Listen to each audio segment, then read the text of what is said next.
तो देखिए बेटे, आपके सामने 12.1 का जो है क्वेश्चन नंबर 4 है। यहाँ पर आपको आयतचित्र बनाना है, यानी हिस्टोग्राम बनाना है। यहाँ पर आप देखिए थोड़ा सा जो क्लास इंटरवल दिया हुआ है, जो आंकड़े दिए हुए हैं इसमें, वो कैसे हैं।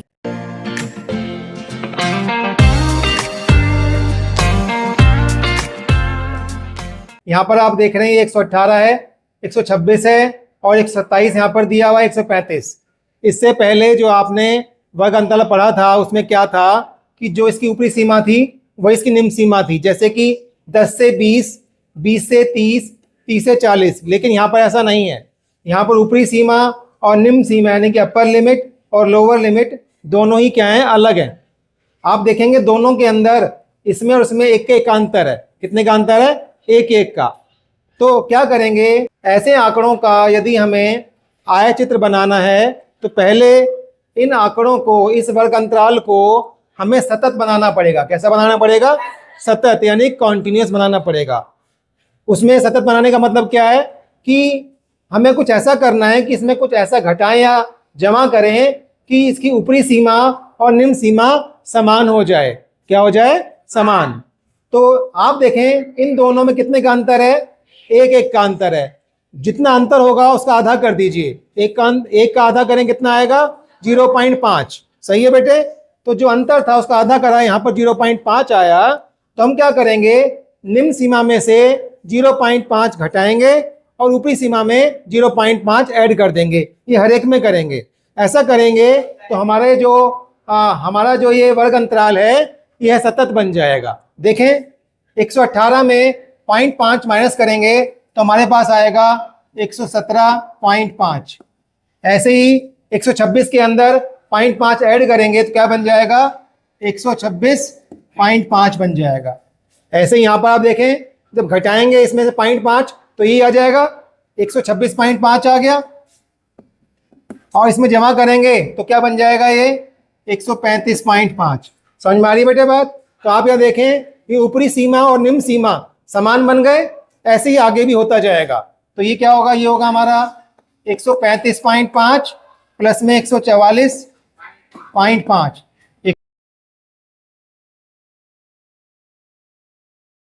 हो जाएगा 180.5। आप देखें 0.5 लोअर लिमिट में यानी कि निम्न सीमा में मैंने माइनस करे और ऊपरी सीमा में 0.5 मैंने ऐड किया। तो ऐसा करने से जो हमारा वर्ग अंतराल था वह क्या बन गया? सतत बन गया। यानी कि जो हमारा क्लास इंटरवल है वह कॉन्टिन्यूअस हो गया। यह बात समझ में आ गई? अब हमारे पास एक क्वेश्चन वैसा ही हो गया जैसा इससे पहले हमने आयतचित्र बनाने वाला क्वेश्चन किया था। तो अब जो वर्ग अंतराल है उसको मैं लूंगा एक्स एक्सिस के ऊपर, और जो ये पत्तियों की संख्या यानी बारंबारता दी हुई है इसको लूंगा मैं वाई अक्ष के ऊपर। तो बनाते हैं हम बेटे।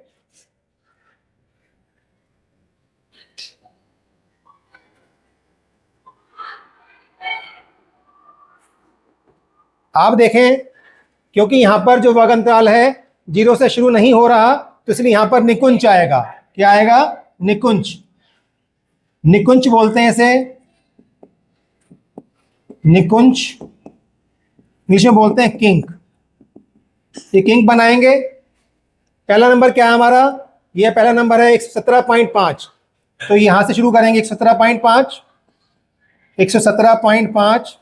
दूसरा बनाएंगे, दूसरा है 126.5। फिर तीसरा है कितना है? 135.5। फिर क्या है बेटे? 144.5। उसके बाद क्या है बच्चों? 153.5। फिर क्या है बच्चों? 162.5। फिर क्या है इसके बाद?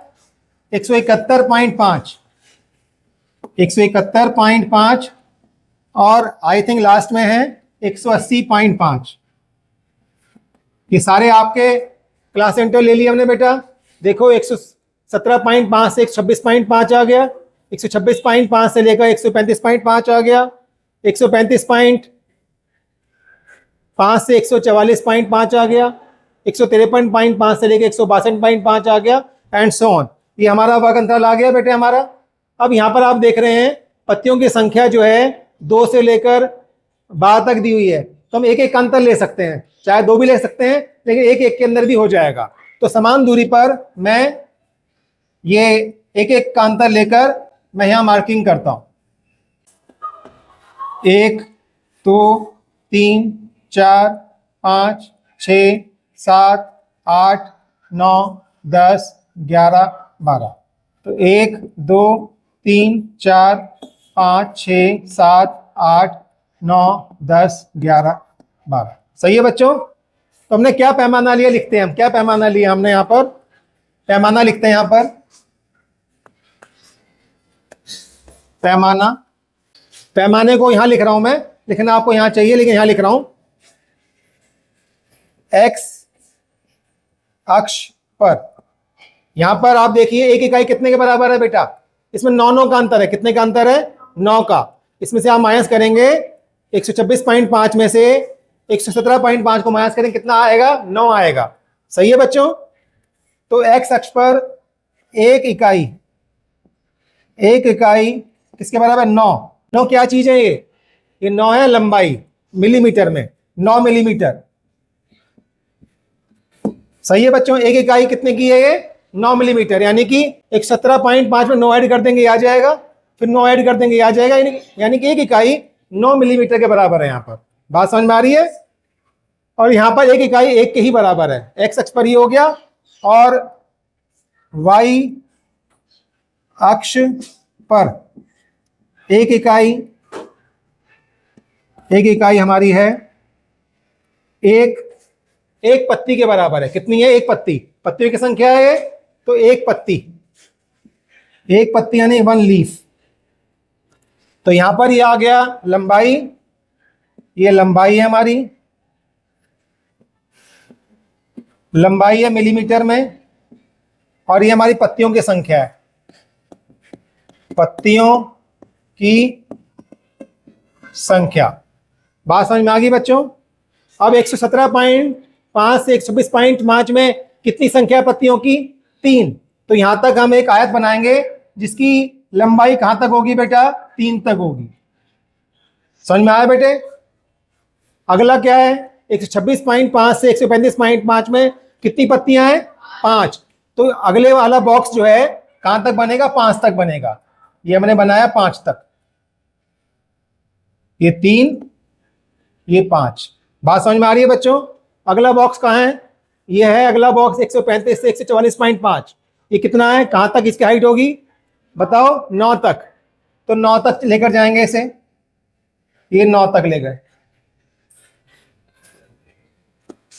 अगला बॉक्स कहां तक जाएगा? 12 तक।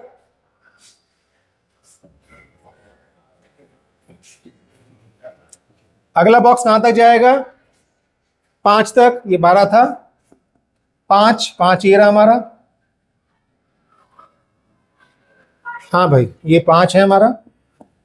अब क्या है अगला? अगला है 4 तक। फिर नेक्स्ट कितना है? 2। इस प्रकार से आपने यह आयतचित्र बनाया। समझ में आया बेटे। इस क्वेश्चन के 3 पार्ट थे। एक पार्ट तो यह आयतचित्र बनाना, और आपसे पूछा गया है कि क्या कोई और दूसरा आलेख है जिसके द्वारा इस आंकड़े को शो किया जा सकता है? यस। दूसरा हमने पढ़ा है बारंबारता बहुभुज। तो इस आंकड़े को हम बारंबारता बहुभुज के द्वारा भी दर्शा सकते हैं, यानी कि उसको बोलते हैं फ्रीक्वेंसी पॉलीगन। तो फ्रीक्वेंसी पॉलीगन से भी हम इस डाटा को शो कर सकते हैं। आई होप समझ में आ गया हो गया। इसका एक थर्ड पार्ट और है क्वेश्चन का। आपसे पूछा गया है कि जो 153 मिलीमीटर की लंबाई की पत्ती है, सबसे ज्यादा जो है 12 है, क्या वो सही है? तो यह निष्कर्ष निकालना कि पत्तियों की लंबाई जो है 153 मिलीमीटर वाली लंबाई की पत्तियां सबसे ज्यादा हैं, गलत है, क्योंकि ये रेंज दी हुई है। इस रेंज की पत्तियां जो है इस बीच में आ रही हैं, ना कि खाली 153 वाली लंबाई की पत्ती इसके अंदर आ रही है।